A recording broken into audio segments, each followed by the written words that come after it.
کشور کوهسار تاجیکستان انتخاب کنندگان گرامی، برای حزب وکیل سیلابچیلر محترم، تاجیکستان در دوره تقدیرساز قرار دارد. ما در دوره انتخابات سوم بار می شود که من همچون رئیس حزب سوسیال دموکرات تاجیکستان سال 2005 سال 2010 و اکنون سال 2015 با شوربه پیام پیش از انتخاباتی حزب سوسیال دموکرات با مردم تاجیکستان پیشنهاد می نمایم.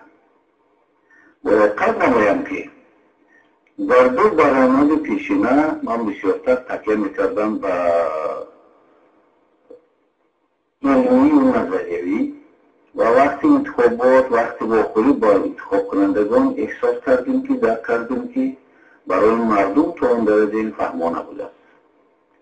برای همین این سفر من حرکت میکنم که با زبان عادی، زبان فهمبار برای مردم، یک شوربه برنامه پیش از انتخاباتی حزب سوسیال دموکرات را به توجه شما پیشنهاد نمایم.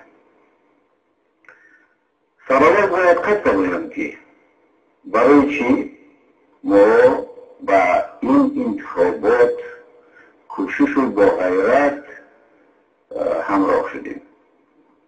هدف در آن باشد که باید حزب سوسیال دموکرات تاجیکستان با پارلمان وارد شود، لیکن این هدف اصلی نیست. هدف اصلی بر آن باشد که در پارلمان یا که مجلس نمایندگان مجلس عالی جمهوری تاجیکستان همه قشرهای جامعه معرفی و حمایت کردند.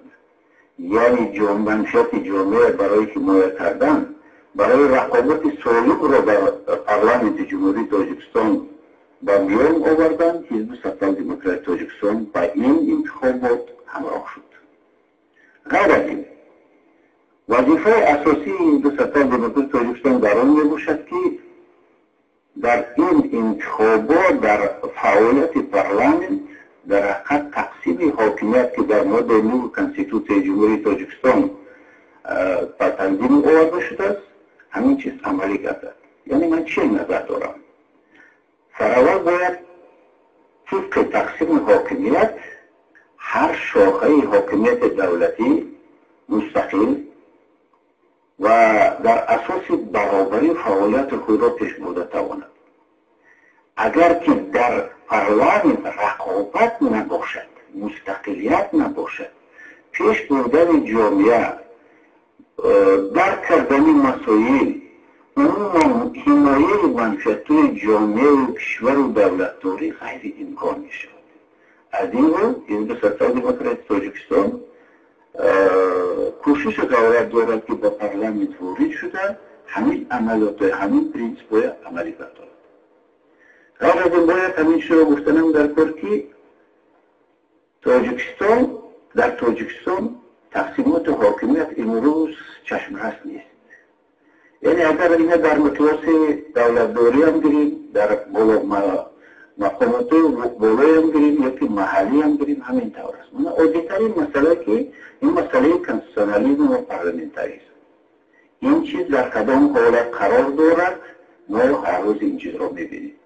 در حاکمیت محلی اگر چکرتر در این باره فکر می‌کرده باشیم، حاکمیت نمایندگی و حاکمیت اجراییه در یک شخص ifade می‌یابد یا که یک شخص اداره می‌کند. غیر از این رئیس‌های ناحیه شهر و ولایت از جانب پرزیدنت تعیین کرده می‌شود. وقتی تعیین می‌کند ماهیت دموکراتیک بودن دولتداری زیر سوال می‌کند. غیر از این باید چیز را تاکید کردن آن لازم است که اگر رئیس‌های شهر و ناحیه ولایت‌ها تعیین می‌گردند، اکثریت آنها قسم زیاد آنها آدم‌های تصادف هستند.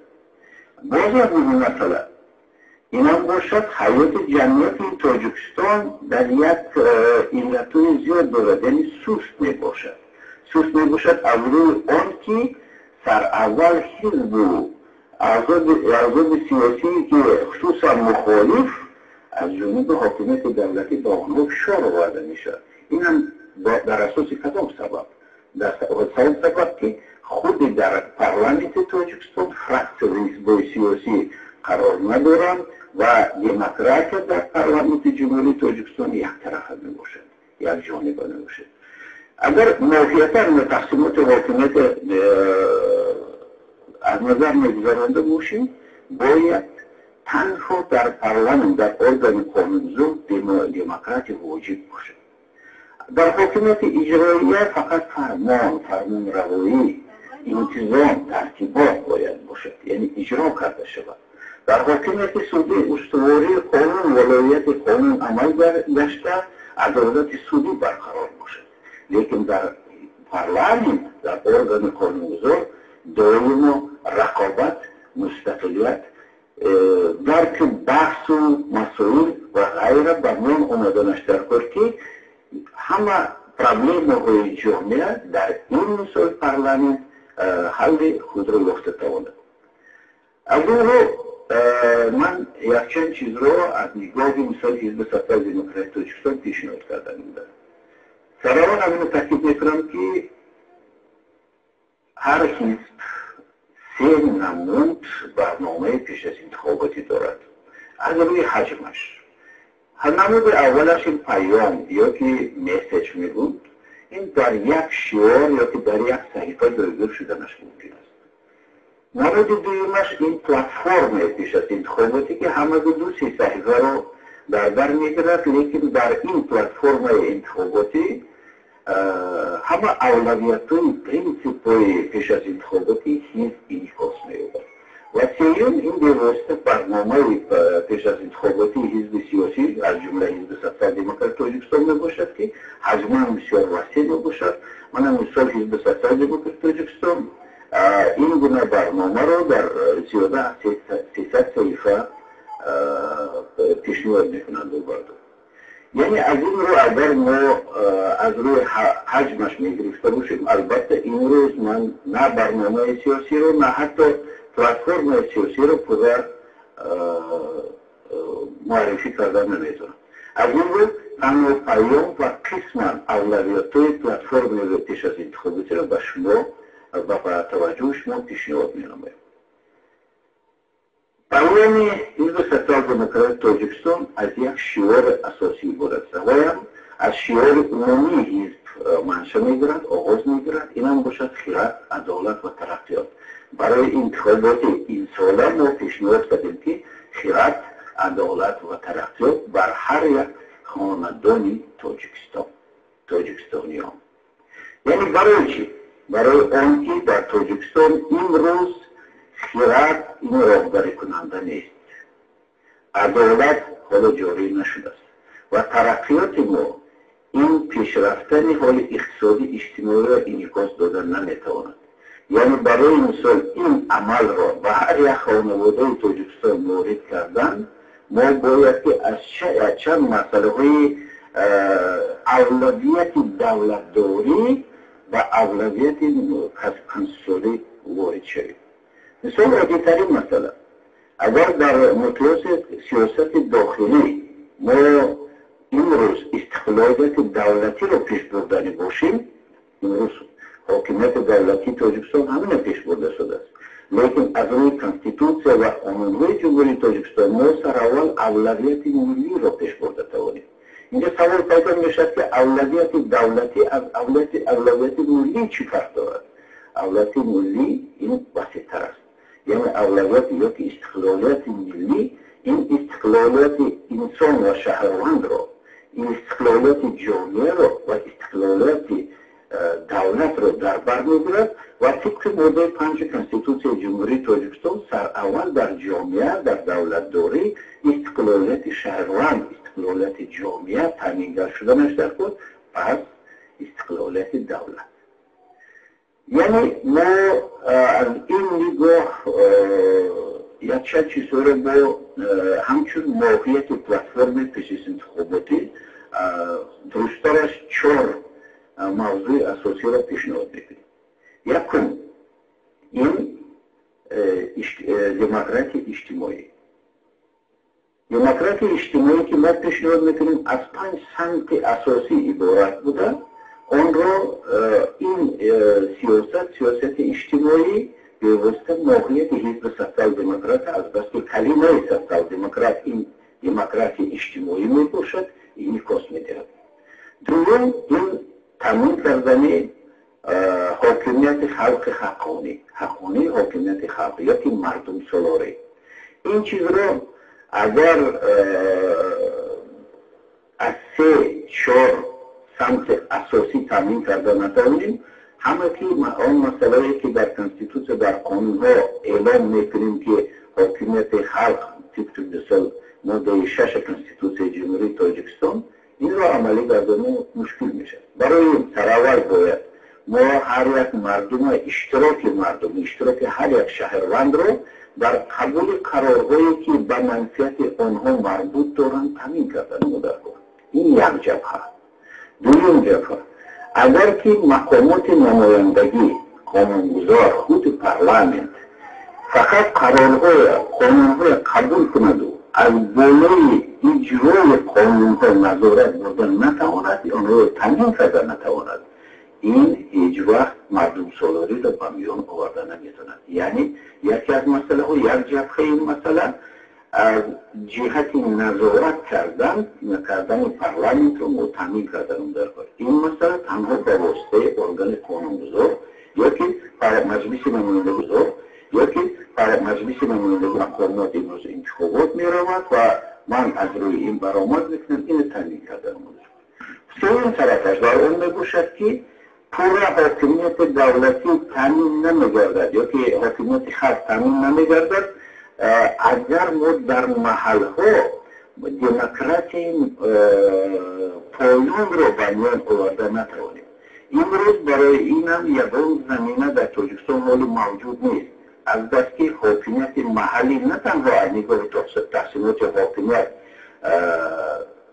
جدا کرده نشده یا تقسیم کرده نشده، تجزیه کرده نشده و آنها پیوسته نه در قبول قرارهای به منفعت آنها مربوط داشته اشتراک کرده نمیتونن، نه حاکمیت هم نمایندگی حاکمیت هم اجرای انتخابی نیست و غیره چیزا به میان آمدنش میکنه. سوم مسئله که بر پلتفرم ما پیشنهاد کرده میشود این ولایت قانون، اگر درستش ولایت حقوق است.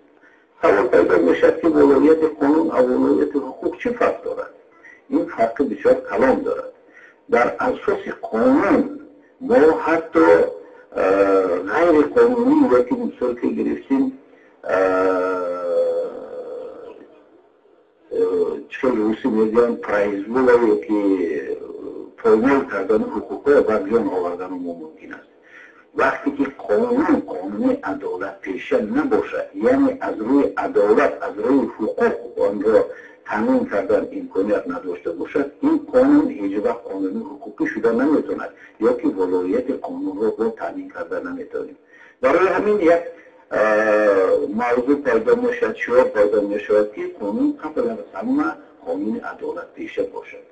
وقتی که منطقی میگویم و بسیار مثال میآورم که ما اگر خواهیم آزاد باشیم غلام قانون باشیم، این مسئله را کم تغییر دادن در گفت که ما در حقیقت غلام قانونی عدالت پیشه باشیم، قانونی حقوقی باشیم.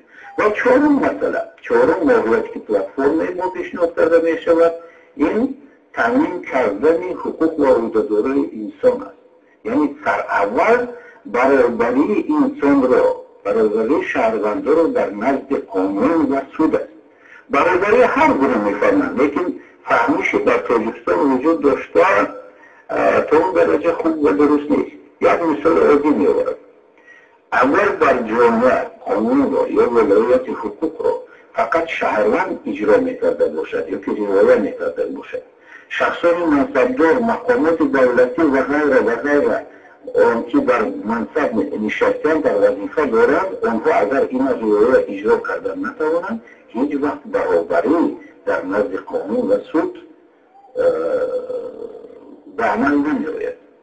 این چه وضعی دارد؟ یک مثال از انوشیروان عادل. انوشیروان عادل یک فرمان برای آورده و جاری کرده است یک حالت فوق‌العاده را. همین روز وقتی که فرمان میبرد، سروزیرش به نزد او مهمان می‌آید. و بر فرمانش نوشته شده است که از ساعت 11 شب تا سحر 5 سحر هیچکی در بیرون داشتنش ممکنه از بس که از روی این مرشد جزا دادنش ممکن. وقت فکر کنید که مرشد یک میلیته نو که همین شب ترتیبات رو که تنید گردنش تکن. همینطور سروازور تا ساعت 11 نیم در خانه انوشیروان عادل میزمان شده است و بس رفتنی شده است. انوشیروان عادل همچون شاه گفته است که این فرمان من عمل کرده شده است. وقتی که می برای دستی مرشد می‌گردی سروازور میگوید که ممکن که همین سفر من مرشد نبیند و به خونش میرود. لیکن قضا سحر وقتی که کار آغاز میشد، کار فعالیت آغاز کردن در کار، سروازور دیر میگوید. انوشیروان عادل میپرسد از سروازور که برای چی دیر کردی؟ وقتی که دیر کردن سببش مرشد، سروازور میگوید که من وقتی که از خانه شما به خانه خودم رفتم دست مرشد غلطیده و مرشد 100 بره به من زد، یعنی چوب زد، یعنی جزا داد. فرمان انوشیروان عادل میگوید انا دیدی فرمان روایت میکردن چی عاقبت دارد. یعنی هر یک فرمانی که هر یک قراری که در جامعه در دولتداری قبول میشه این نه تنها با شهروندان با شخصان وظیفه‌دار خود با فرمان برآوردگی خودمون دخل دارد. یعنی اگر که امروز تاجیکستان را میگرفته باشیم ما میدیده باشیم که رئیس ناحیه یا که رئیس شهر یا که سربازه یا که پرزیدنت چگونه عمل که در شهر میروند در این حالت شهروندان و خودش پایمال میگردند ما باید قید نماییم که برابری از این جهت علاقه برابری شهروندان در نزد قانون و سود تامین نگشته است.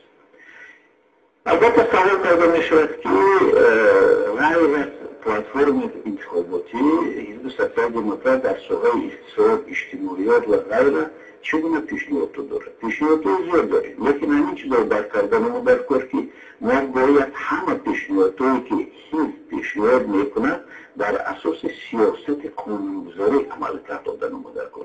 دیگه چیز به هدف رسیدن غیر امکان است. مثال عادی امروز حالت اقتصادیات تاجیکستان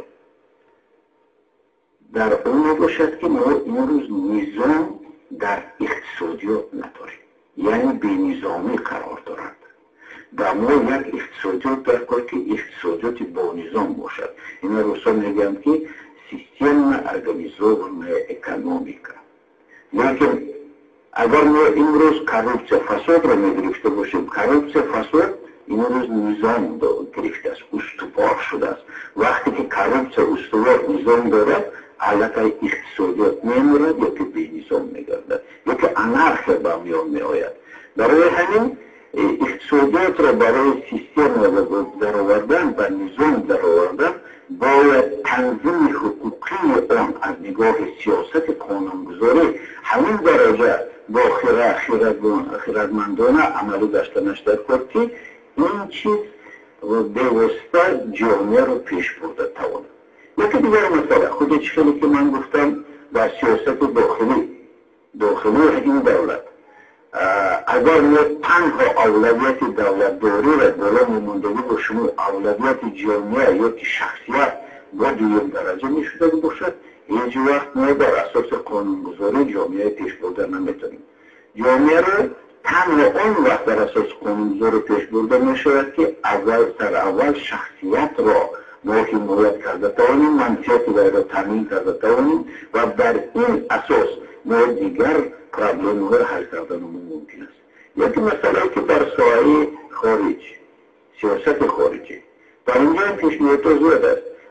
ما را همچون رئیس حزب سیاسی دموکرات بسیار گناهکار میکنیم که من جانبدار ازبکستان یا که دیگر چیزی که حاضرم ترکیب میکنیم که ما باید حرکت کنیم که با همه همسایه های خود دولت های همسایه مناسبت های خوب داشتن ما در کار و همه گونه ویزا یا که دیگر چیزا بر هم خوردنش در کار سیاست. البته همکار استراتژی این یا اون دولت یک دولت یا که یک چند دولت نمیشه.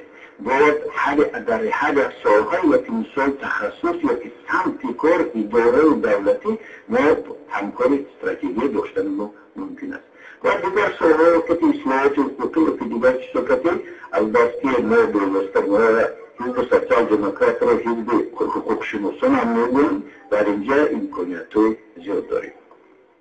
یک چند سوال پیدا میشود نسبت عملیاتی که برنامه حزب سوسیال دموکراتی شدن از روی موقع گیری است. و من وقتی که برای این برآمد کردم می‌آمدم یک چند بار پرسان شدم که برای چی حزب سوسیال دموکراتی موقع خود را تغییر دائم تغییر می‌دهد. من همین یکی بایکوت اعلام میکنم یکی دیگر چیز. من همین شو تاکید کردم هستم که حزب سوسیال دموکراتی تاجیکستان یگان بار موقع خود را تغییر نداده است.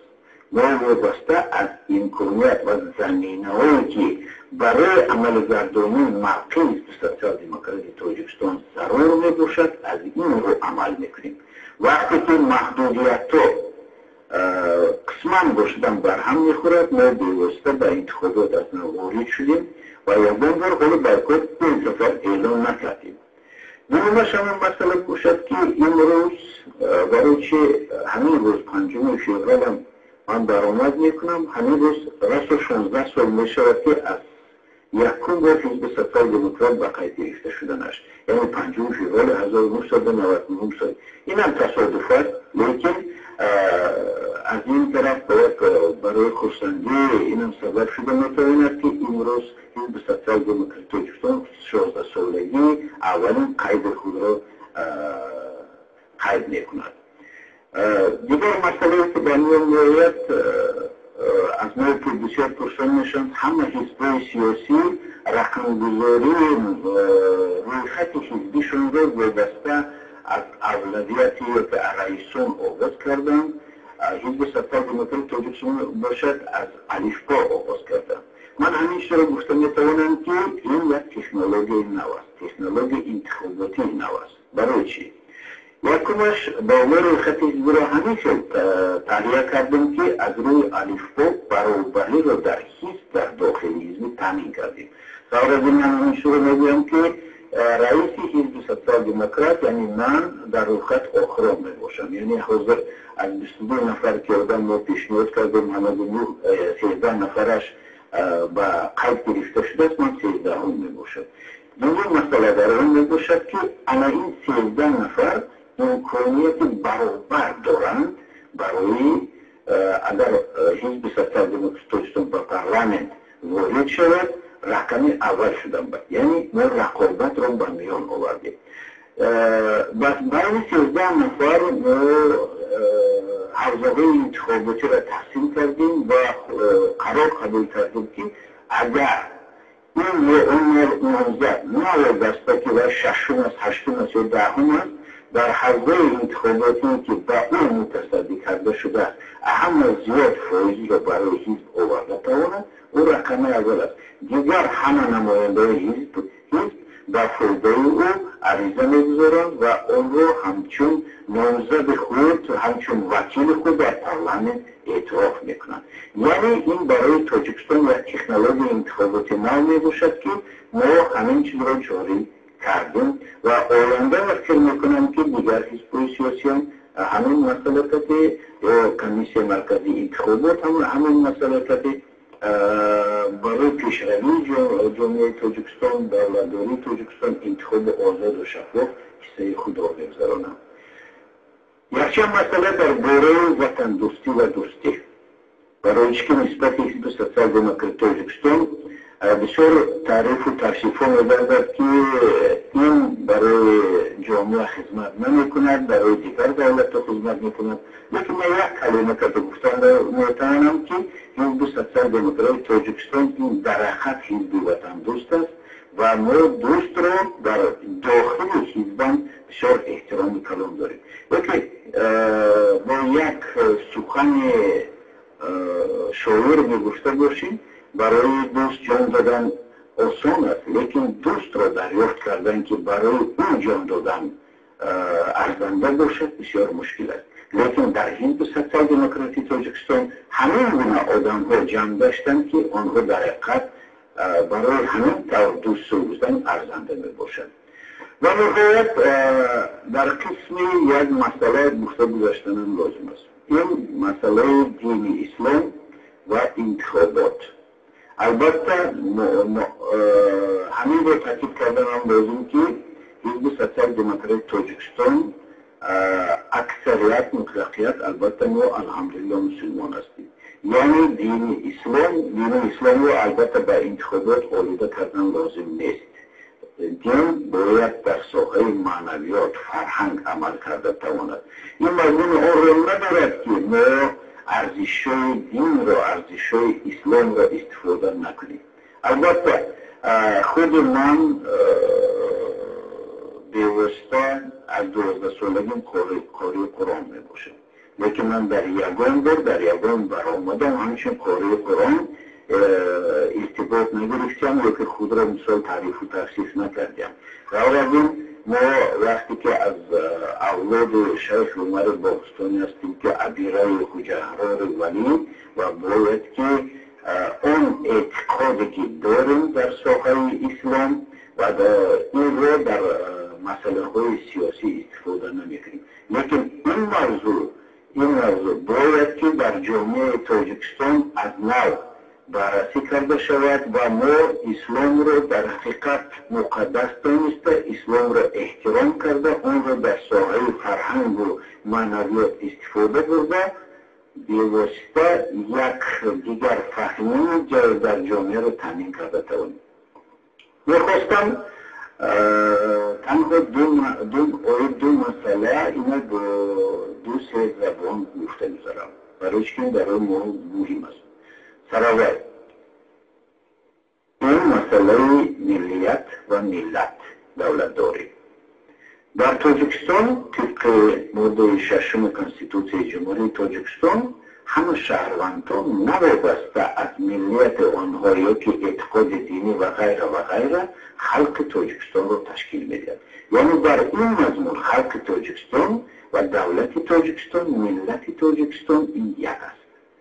ما از نگاه ملیت تاجیک، ملیت ازبک، ملیت روس، ملیت مثل قزاق و خرمز و دیگر داریم، لیکن یک ملت داریم. اینا ملت و دولت تاجیکستان.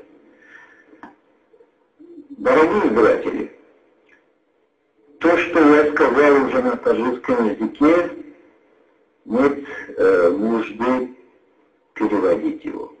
Я единственно хотел сказать, что все русскоязычные, которые живут в Таджикистане, независимо от своей национальности, они составляют в соответствии со статьей 6 Конституции Республики Таджикистан народ Таджикистана. То есть мы одна нация, мы одно государство, мы один народ. Поэтому русскоязычные, они не должны вести себя как посторонним человеком, не относящимся к гражданству и не относящимся к государству Республики Таджикистан. Мы с вами одно государство, мы с вами дети одного народа, одной нации. Поэтому всех русских и русскоязычных я призываю активным образом участвовать в выборах и внести свою лепту. Таким же образом это касается и узбекоязычного населения, и других тюркоязычных народов. Muhtaram saylovchilar, siz o'zingizni milliyatingiz bilan o'zbek bo'lishingiz bilan hammangiz Tojikiston xalqiga, Tojikiston davlatiga kirasiz. Va shuning uchun biz hammamiz bir yoqadan, bir hadafdan, bir ahddan bosh chiqarib, bu intixobotda, bu saylovda birga ishtirok qilib, birga Tojikiston masalalarini parlamentini savlashga o'z hissamizni qo'shaylik. И в конце хотел бы сказать одно буквально слово в отношении политики государства в отношении социал-демократической партии. У Александра Сергеевича Пушкина есть стихотворение «Сибирь» называется. И это в отношении декабристов. И он, когда Алиф пишет в своих стихах, он пишет: «Во глубине сибирских руд храните долгое терпение, не пропадет во скорбный труд дум и высокие стремления». Мне сейчас представляется, что в Таджикистане социал-демократическая партия находится точно так в ссылке со стороны государства. Но это тоже пройдет. И русскоязычные таким же образом, русскоговорящие сейчас думают, что они находятся в ссылке от политики таджикского государства. Нет. Я уверяю вас, что на этих выборах, если вы все проголосуете за социал-демократическую партию, думаю, что образование фракции, образование или представительства социал-демократической партии будет обеспечивать интернациональный характер нашего парламента и нашего законодательства. Самое главное, вы помните, что социал-демократическая партия – это партия интернациональная. Мардуми Тоджикистан муроҷиат карда ҳаминро гуфтанӣ буданд ки ба ҳизби социал-демократи Тоҷикистон овоз диҳед. Азбаски ҳизби социал-демократи Тоҷикистон ҳизби муборис, ҳизби қонуният ва ҳизби мисол таъминкунандаи адолати иҷтимоӣ дар Тоҷикистон.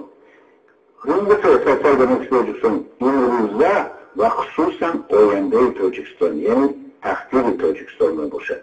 از این رو به حزب سوسیال دموکرات تاجیکستان آواز دهید. سلامت باشید.